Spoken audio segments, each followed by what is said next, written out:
Donc là aujourd'hui je suis content au moins, j'ai l'impression que les vacances continuent, je suis pas encore trop dépaysé, ça va. Presque un air de vacances que le travail, hélas, devrait vite estomper. Dans votre trésor, maintenant, on va s'intéresser au sel, un produit de notre quotidien qui se réinvente pour séduire des consommateurs toujours plus exigeants.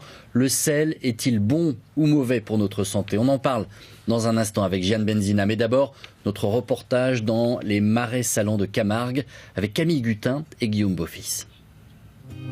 C'est l'un des trésors de la Camargue. 8000 hectares de marais salants. Sous ces eaux rouges se cache l'un des produits les plus demandés des consommateurs, la fleur de sel. Tout commence au petit matin, selon une technique bien particulière, ancestrale.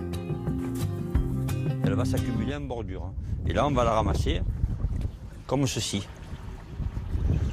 Hop. C'est très délicat. Donc la machine, c'est pas compatible avec la fleur de sel. La fleur de sel, c'est toujours ramassée à la pelle à main et on continue comme ça. Car la fleur de sel se cristallise à la surface de l'eau suite à des variations de température. Un produit haut de gamme, très rare. S'il pleut, le premier à disparaître, c'est la fleur de sel. Alors pas à disparaître définitivement parce qu'elle va se reformer 3-4 jours après, mais c'est un produit très précieux. C'est pour ça qu'on l'appelle le caviar de Camargue. Une production en petite quantité qui ne dépasse pas ici les 500 tonnes par an, contre 220 000 pour le sel fin classique. L'entreprise a pourtant choisi de miser sur ce caviar de Camargue, 5% de croissance en plus par an. Une manière de réinventer le sel. Et pour vendre plus, le groupe crée depuis 5 ans dans ce laboratoire de nouvelles recettes de sels aromatisés. Ouais, c'est pas mal. Si à la limite tu veux que ça sente plus, il faudra mettre peut-être plus de basilic dans celui-là. Et après il faut le voir avec le sel ce que ça donne.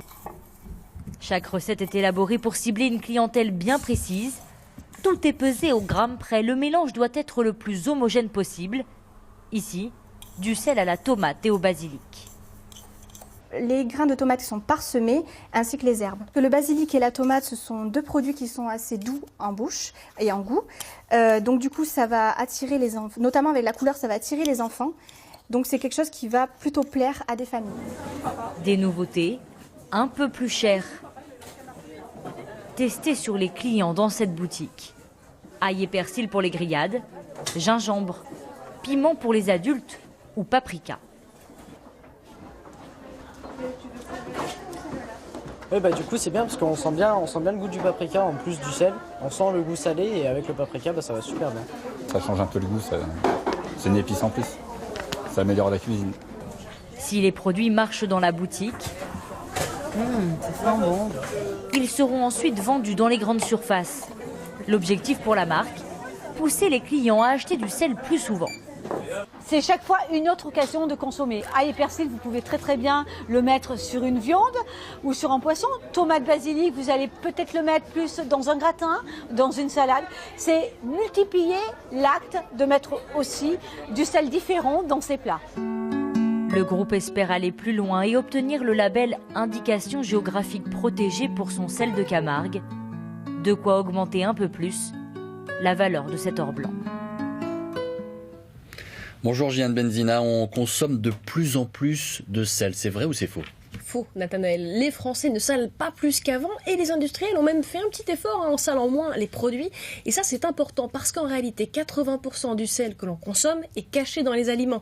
Le pain, par exemple, représente 25% de notre apport, la charcuterie, 12%, le fromage, 10%, et puis le trio burger, frites, soda, 5%. Alors, en tenant compte du sel ajouté en cuisine ou à table, notre apport moyen journalier est de 7,7 grammes. C'est trop. Nous devrions consommer entre 3 et 6 grammes maximum, c'est l'équivalent d'une petite cuillère à café. On dit souvent que le sel est mauvais pour la santé, vrai, faux?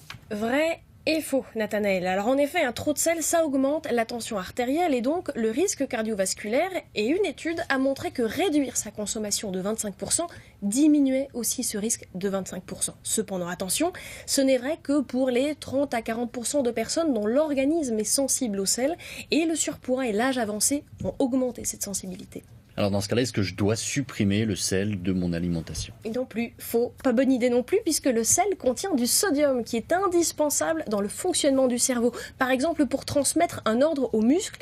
Pour vous donner une idée, 1 gramme de sel contient 400 mg de sodium, c'est environ un quart de nos besoins journaliers. Et donc, une carence en sel peut causer une déshydratation, une hypotension et une faiblesse musculaire avec parfois un risque de chute. Et merci à vous, Jeanne, pour ces explications.